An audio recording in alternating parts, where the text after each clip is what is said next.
शाम के ढलते हुए रंग जब आसमान के किनारों पर बिखर जाते हैं और सूरज आस्था अफ के पीछे पीछे छुप जाता है, छुप जाता है। तू दिल के अंदर एक गहरी वीरानी उतरती है, वीरानी उतरती है। इन्हें लम्हों में तुम्हारी याद एक बूझ की तरह मेरे दिल पर आ बैठती है।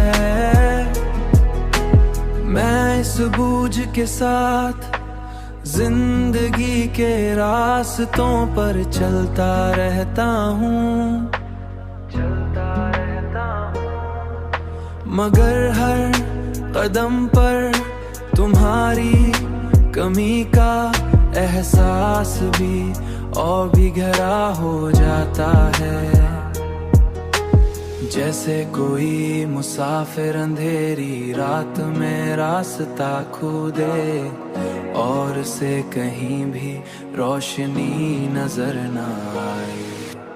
तू दिल के अंदर एक गहरी वीरानी उतरती है, वीरानी उतरती है।